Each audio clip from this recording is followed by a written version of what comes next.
Bernie Radio 103.9 FM. On the way at 8:30, it's The Ascent with Crestmont Private Wealth. Right now, from the pages of the Bernie Star, it's the Burning Brew with Bernie Star sports editor Kerry Barboza. This show is sponsored by the Bernie Star, and this is Bernie Radio.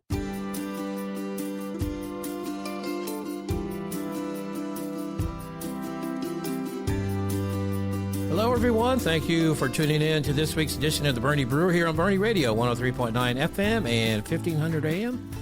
And you can also listen on the Bernie Star and Bernie Radio websites. I'm the host of today's show. My name's Kerry Barboza. I'm the sports editor of the Bernie Star. And joining us on this week's Bernie Brew is Bernie High softball coach Chester Pettibon. And Coach Pettibon has brought with him two former players now playing in college, one of which is a national champion. First of all, Coach Pettibon, thanks for coming out and tell us who you brought with you.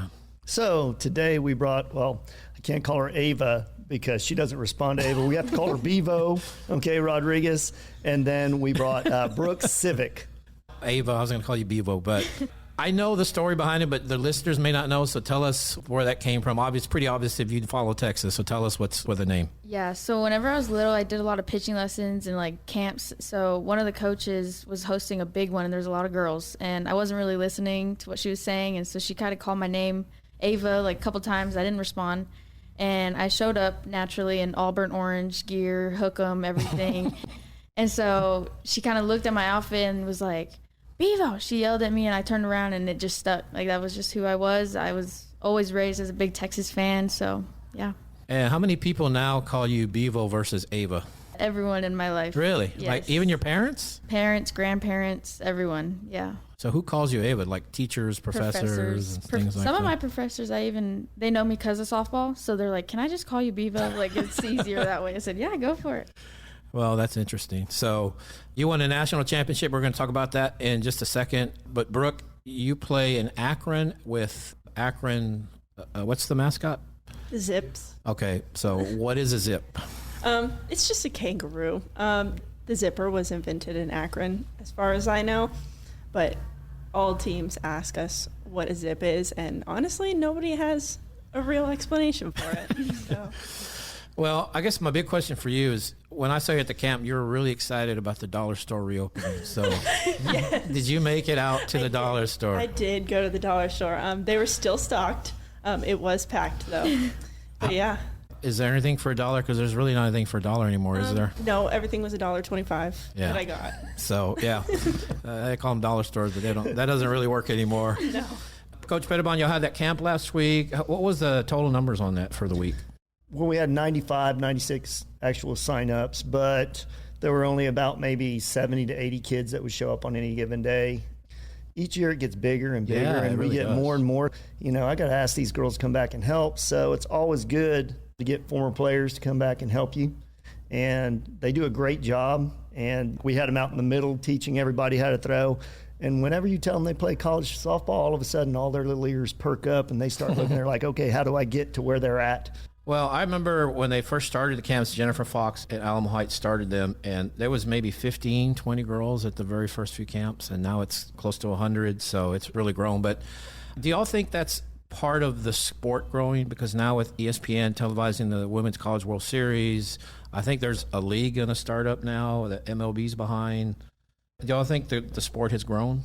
Yes, it has grown. You know, where we run into a lot of issues in today's softball world is girls will play all the way until they're like in 5th grade, and then in middle school they don't really have softball. So if they want to continue playing, they go play select or they play Little League. And so that's the only way that they can stay in contact with the sport, where what was happening is, you know, you had volleyball, basketball, all those sports that were going on.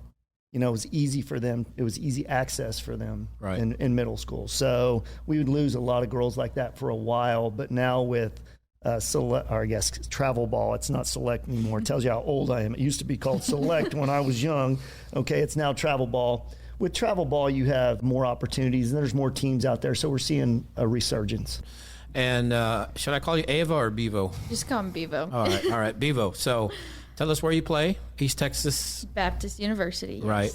You won a national championship last year with the team. So you've had a year since y'all won the title. First of all, did you get a championship ring? Did you wear it? No? I did, but I'm not wearing it. Oh, okay. I'm really scared to bring it out because it's quite hefty. It is huge. It's I've seen a picture on social media. It's a big old thing. It's gorgeous. We also got a little pendant like on a necklace of the face of the ring for us to like wear out and about, but I'm still nervous. Okay. I want to keep it as pretty as possible. And so you've had a year since the championship. Looking back on that, what's your best memory when you look back on winning a national title and looking back on the season? What's your best memory that pops in your head? I have a lot. During the season, I was mostly used as like a pinch hitter, close game type of situation. So all those moments were really important during the games. But I think the most memorable part is just like the team after the game celebrating. We all kind of like just looked at each other in the locker room. And before that game, even our coach gave us a little pep talk, and it was really emotional. Like, none of us have ever been in that situation. So she kind of talked us up and was like, don't make this bigger than it is. Like, if it's God's will, it's God's will. Like, we were very trying to calm our nerves before that. And so I think that will, like, forever stick with me. So the D3, do they call it World Series or do they just call it Championship? What do they call it? They call it the World Series, yeah. Okay, D3. And where was that one played? It was actually in our home field in Marshall, Texas. Well, that worked out. Yeah, it was perfect. It was great. And who did y'all beat? We beat Belhaven.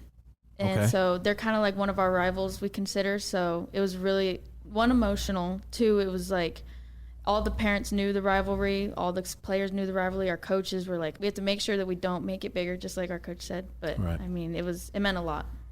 Well, congratulations. I know you had a Bernie teammate on that team, didn't you, last year? I did, yes. Her name's Evanieta. She was great. She also was used in pinch hit, pinch runner situations, too.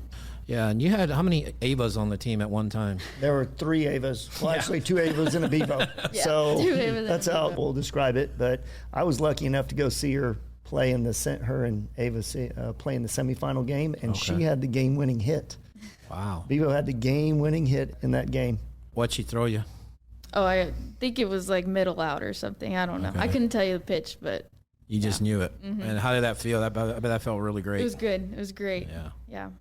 So, Brooke, you went to Akron in Ohio, so it's kind of far away. So why did you pick that school? What was it about it that appealed to you?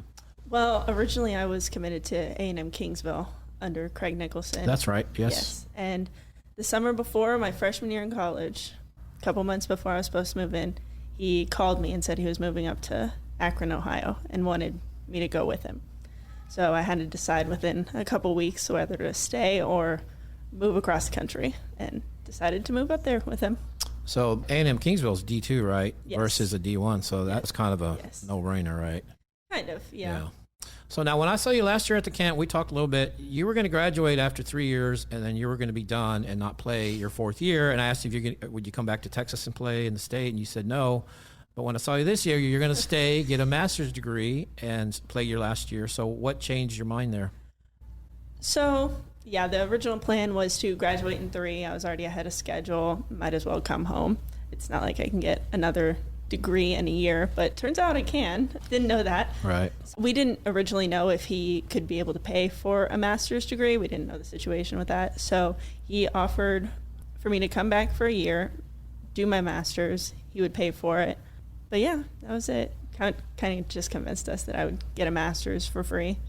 Yeah. So you graduate with 2 degrees, and you Yep. got 4 years career. So what are your degrees in? What are you going to be studying? So I just graduated with my bachelor's of exercise science, and I'm getting an MBA. Master's of Business. Yes. Wow. And Bevo, what are you studying? My undergrad's in rehabilitative science, so kind of just like exercise science. And then I plan to go to grad school after that for PT or OT. Okay. So, Coach Pettibon, you had texted me, it was a couple weeks ago, and said, I'm going to post this on social media. And it was a list of Bernie shortstops that had all D1s that have all signed. It was the last 5 have signed. One of them sitting here, and it's Brooke. But tell us about the other 4 that are on that list. And how long does that run go? That goes back several years. Well, it's gone back as far as I've been here. So we started off, we had Mac and Brooke, and they're rotating in and out of that position. Now, all these girls went off and signed to play Division I, but they got moved around. So when you talk about what their specialty was, sometimes when you play in high school, you have to play a position that maybe you're not going to play in college. Some of them knew. They're like, well, I know I'm going to play second base, or I know I'm going to go play third base. I know I'm going to be an outfielder. But in high school, I'm going to be a shortstop. And they understood that. They accepted that role. You talk about each one of them were just a little bit different, and they had a little bit different strengths. Right. You know, you talk about Ava Renteria this year. I mean, she's a natural third baseman. Right. You know, she's quick, she can throw on the run, but she excelled at shortstop also. So she was one of those kids that you can pretty much put her at short or at third base, but her glove is so quick at third base that I think she would probably going to make a pretty good corner in college. That is Chester Pettibon, head coach of the Boerne High softball team, joining us here on the Boerne Brew. He brought Bevo, Rodiguez, and he brought Brooke Sivek with him, former players that are now playing in college. So Ava's one of them. Brooke is one of them. Mackenzie Vasquez, she played at Notre Dame. Who were the Cooper. Yeah, Cameron Cooper at UT Arlington. UT Arlington. And then was it the Wilson girl, or who was the other one? Yes, it was Taylor Wilson. So she just kind of slid over from second base into that position, and her and Ava were rotating through shortstop that year. So it all depended on who we were playing and where they were hitting the ball as to who was playing shortstop. So they all played at some point in time in that position. Now, like I said, you talk about the differences in the play. I remember Brooke, it was early, I guess she was a freshman, and she fills a ball in the hole, 5-6 hole, and throws the girl out, and she's standing about 10 feet deep in left field. And at that point in time, I was like, okay, we're making the switch. She's playing there full time, and that's just how it's going to be. So you have those moments. There's things you remember about each one of these girls. I remember great things about each one of them. And then I've also got to go watch Brooke play in college, and I don't know if you saw the post of her making that great catch the other day and throw to first. We posted that. So, you know, each one of them could do different things, and you just try to play their strengths. So one thing I appreciate about you is that you maintain relationships with the players once they leave the program. And I know in spring break you went to go watch Brooke play, and then I think you went to Notre Dame to watch Mac play, didn't you? Yes, and then in that same year, that's when I went and watched the semifinal game in the World Series. So I was a little wore out from all the traveling. I think I stayed up for 36 hours at one point in time going to watch everybody. Oh, wow. So he remembers great things about you guys. What was the best thing about playing for Coach Pettibon? He just let us be girls. Like, he didn't force us to do anything crazy on the field. Like, he just let us be athletes that we were. So going from that to college where they're constantly teaching you different things, making changes, it was a change. I was like, gosh, I miss Coach Pettibon. Like, and Brooke, what do you appreciate about Coach Pettibon? Yeah, kind of the same. Only the good stuff, okay? Kind of the same things. He treated the team more like a family, and he knew that high school was our way of like letting loose after select and trying to be recruited and everything. That's not what high school is for. So he let us just have fun, be us. So as far as Akron, the weather's a lot different. Have you gotten acclimated? No, you never really get acclimated. I did learn how to layer undershirts. Never did that until I got up there. Still don't know how to drive in the snow. It's still always cold. Yeah. In the winter. So any chance you stay up there after you graduate, or are you coming back to Texas? No, I'll come back. I'll come back. Yeah, too cold, right? Yes. It's too cold. So we were talking about it before we went on the air. College World Series, women's college was going on this week. We have mixed picks here, so we're kind of all over the map here. So Ava, or Bevo, you're going for Texas. naturally, yes. And Brooke is going for Texas Tech. So one of the players for Texas, the catcher, y'all played against her in the playoffs. She was at Toloso Midway. So you pitched to her. I did. And I remember she hit the ball pretty well, but what stood out to you about pitching against that catcher? She was very tall. Yeah, and she's 6 feet. Yes, she's a very tall woman. But yeah, I think whatever like stuck in my brain from that game was just like, don't freak out, calm myself down. But Did you know who she was? I did. Yes, my dad was very adamant about checking all the teams and all the roster and where they're committed. So I knew before going into that game. And I don't remember, but she had a couple really hard hits. I mean, you could tell she was at a different level as far as the hits, the way they were just rockets. Yeah, but I think we also struck her out twice and made her pop up. So let's focus on the positive things there, okay? Yeah. Okay, I mean, she was going to get her hits, but she also made a few mistakes against Bevo because Bevo threw her some pretty nasty pitches that game. Yeah. And what grade were you in, Bevo? Junior. I think that's the first time I interviewed you after the game in the parking lot. Yep, by the bus. Yep, right by the bus. Brooke, what's it like when you see someone you played against or someone like the Texas catcher who's I think she was National Player of the Year last year or something. So, or she was in running for it, but whatever it was. When you see someone you know and you play against, is that, like Bevo's saying, I'm just trying to stay focused? I mean, what's that like for you? Kind of the same thing. It really doesn't bother me that much. Play against somebody that I used to. I mean, obviously now being up in Akron, I don't see that very often. But yeah, it doesn't really bother me. I mean, I know their strengths and weaknesses. They know mine. It's even playing field. So I remember when you played, you were like a slapper. Yes. You still do that? Oh, yeah. That's your Nothing's game. changed. Yes. I mean, I think she was one of the fastest girls that I remember playing Oh, definitely. high school Definitely. softball. I mean, you want to talk about getting out of a box. Yeah. Okay, she could get out of the box and get down first base pretty quick. That was always tough for teams to handle, especially like Lake Travis. They had a lot of issues trying to throw her out. I think she had like 14 hits in a row against them. There's a lot of good memories. Both these girls were very talented in high school, and both of them hit in college, which tells you what kind of team they had, over those years when both of them are, I think Bevo's hitting like 5-hole and Brooks leading off. So you talk about talent, you talk about how they're continuing on, their dedication to getting better. Even as they're going into college, they did great. So it's fun to go watch them. I'm proud of them for what they've accomplished, and they're going to go out and do great things. Of course, Bevo has another couple of years, and and Brooke has another year. So maybe I'll get to go watch them a couple more times. There you go.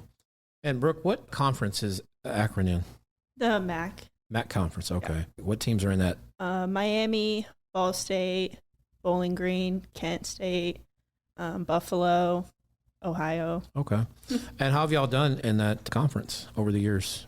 Over the years, we've gotten so much better. We've made strides in our team performance. My first and second year, we missed the MAC tournament by 1 game. But this year, we got to the MAC tournament and got 4th. And Ava, so I don't want to call you Ava, but I'm going to start calling you Bevo, promise. I know the goal was to repeat this year, but y'all went pretty far, but weren't able to repeat, right? How far did y'all get this year? We got to Supers. Okay, Super Regionals. And who beat you guys? TLU, Texas Lutheran. Oh, that's right. Yes. And how did they do? They got a couple games into the tournament, but they lost out. Okay. So I think Trine actually just won today. So could you feel being defending national champs this year that kind of had a target on you guys? Everyone's getting up for you to get ready to play you guys? 100%. I mean, we were called names sometimes. Really? Like there was a lot of hostility towards us just because we played with a lot of grit. Like we knew we were good. Like we had a lot of people coming back. We're trying to be okay with it. Like we're like, all right, we're just gonna let them talk, whatever, it's fine. But I mean, it really was a difference between this year and last year. Like last year we were all just like, all right, cool, we're gonna go out, beat everyone, whatever. But this year we're like, oh my gosh, everyone like hates us. Like that's what it felt like. But it definitely fueled us a little bit. But I mean, I was gonna say, did that get y'all motivated? Yeah. Oh yeah. It was just 2 different years, but like with the same people on the team, it was so different. Yeah, and that's the thing about like Texas, the softball. OU's won it the last few years, and they're posing with the horns down, with the title, with the trophy. It's like, come on, guys. But I guess it's not so bad. Anyway, that is Coach Chester Pettibon joining us here on the Boerne Brew, and he's brought Bevo Rodiguez and Brooke Sivek joining us here on the show. I'm the host of today's show. I'm Kerry Barboza, the sports editor of the Boerne Star. And Brooke, your mom is in the Boerne ISD Hall of Honor, isn't that? Yes. Correct, right. So she's quite an athlete, so we know where you get your genes from. She was a runner, though, wasn't she? Yes. Sprint and long distance. And what years did she run? Because they got to state. What was it? Tell us the story. They got to state meet a couple times or something? Yes, so 98 or 88 and 89. And didn't they medal or something? I think they medaled at state, or yes, they made did. I am pretty sure they got second. Yeah, something like that. So yeah, and of course your sister is the trainer at Boerne High. So you're an aunt. Yes, she just had a baby. Yes, he's amazing. Yeah. So one thing I always ask the players, what is your best like pregame ritual that y'all go through? Is there a thing that like a certain food you have to eat? I saw some of the players like they'll carve something in the sand or something. What do you do? Like, what's your pregame? Anything like that? I don't have any individual ones. Our team, whenever we get through warming up for the game, like taking lines and everything, our coach brings us into our infield huddle and she gives us a would you rather question. And then once we all answer, she gives us candy. Just the infield, though. Outfield doesn't get it. They don't get anything? No, they don't get anything. Bevo, what's your pregame? Anything? I mean, I usually eat the same meal. Do you? Chick-fil-A. Really? Yep. And then a little energy drink. or I have to have an energy drink and then a water, obviously. But I think like before the game, I'm big about like making people smile. So like I'll have like nerd gummy clusters and I'll give one to every single person, like our coaches and our trainers. So like we lost one game and I didn't do it. Oh, so well, there you go. It was my fault. That was why. Yeah. That was why. So one thing I was talking about, there's going to be a professional league, I guess, at some point that's starting up soon. Is that something y'all be interested in doing when your college careers are done? Or, Bevo, would you like to play beyond college? Probably not. No? Done? Nah, I think I'm good. I love having my 4 years right now, but I think I'm ready to do something else. do some good things in life. Yeah. Brooke, how about you? Would you be interested in playing beyond college? Nope, I'm good. After softball's done, that chapter of my life I'll close and move on. Wow. It's interesting. I'd be curious about who would want to play in those leagues. So one thing I asked you guys at camp is, because I know like in baseball, they have the wooden bat leagues for the college players. They go in the Cape Cod leagues, and that, a lot of the Texas baseball players go there. Is there anything like that for college softball or not really? I think there is, but I'm not sure how popular it is. Like, is there something for college level players? So there's one based out of around Austin, I believe, but it's mostly for players who either don't play during season that need some extra reps to get ready for the next season, or people who are transferring and need extra stats. Some of your former players, I know they call it travel ball, select ball. Did a lot of them play in college, the former ones? Former players that are in college now? Are you talking about the... Well, just like these two that are in college, because like Leanne Good, I talked to her and she's like, well, I don't play in the summer. Right. So a lot of them, that's their recoup time. I mean, a lot of them go put on camps, things like that. Like I think Taryn Madlock and Cam Cooper are putting on a camp this week for like 20 girls a day for 3 days. So that's their time to go out, maybe share what they've learned with some of the youth and just kind of grow other things. But as far as playing in leagues, they usually don't do that. Many of the girls, especially if they're playing at the higher levels like this. That is Chester Pettibon, head coach of the Boerne High softball team, joining us along with Bevo Rodiguez and Brooke Sivek. One thing we're talking about, the World Series, the Texas Tech pitcher, Kennedy, she's $1 million NIL deal. So first $1 million college player, and she got him to the World Series, the pitcher. So is there any kind of NIL things at D3? With us, we have clothing options for like people to buy with like our name and our jersey number on it. I mean, I know a lot of girls that get NIL deals with like local coffee shops or like drink places. So all the caffeine you can... Yeah, oh, yeah. Oh, yeah. But I mean, nothing as big as $1 million at my level. Brooke, you play D1s. Is there things a little different at D1? Even it's kind of a mid-major, but is there anything, Not at our school, really. I mean, like, again, you can get your own outside, and like clothing stuff mostly that's through our school, but nothing huge for at least softball. I know our football team and stuff does.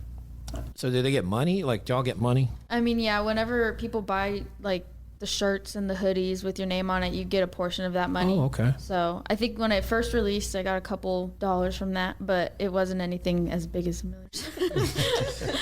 So, Brooke, you get enough to go to the dollar store, right? I did. Yes, I did.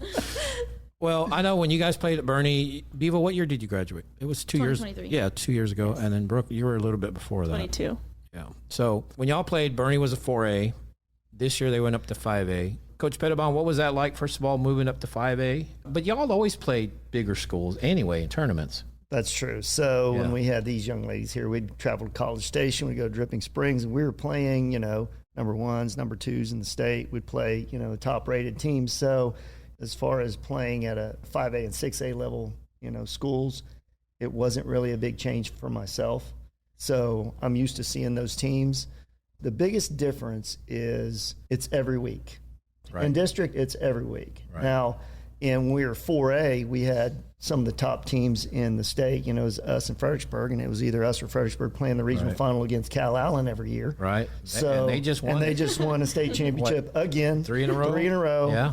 So when you play at that level, and we've been playing at that level of competition, moving up to 5A, you have the Smiths and Valleys and the, those teams. So you have a lot more of those teams. And we're in such a big district, we really don't have time to play other than 2 tournaments. Right. And if one of them gets rained out or snowed out or whatever it is or iced out, then you're down to just a few out of luck. games, to try and get your team ready to go. So that's probably the biggest difference is you don't have as many games to figure out who's starting where. And this year you got to play champion for the first time. And the two schools have been around for about 15 years, but this first time y'all played, y'all swept them. That's just the fact. So I know Coach Cameron's not going to like me saying that, but y'all did sweep them. So what was that like to play crosstown rival for the first time? Well, a lot of these girls already knew each other. Right. And some of these girls, they volunteer at camp, so they've talked to each other. We've talked to each other. As far as Coach Cameron and I, we've known each other. She used to coach in Fredericksburg. So as far as bitterness or anything like that, there's nothing like that. It's just we just kind of know each other and know our habits and everything. So Bevo and Brooke, would y'all have loved to play Boerne champion? Yes. Yeah. Absolutely. I think it would have been so fun. Yeah. And there was good crowds and everything, and all the sports, basketball, volleyball, there was good crowds. Oh, yeah, I'd love to play them with that group, too. They were loaded back then. I think we'd have went just as far in 5A as we did in 4A with this group, if not better. That's going to be about it for us here on the Boerne Brew. I want to thank you guys for showing up. Coach Pettibon, Brooke, and Bevo, thank you guys for joining us. Thank you. Thank you for listening, and we'll talk to you next time on the Boerne Brew. Go Hounds.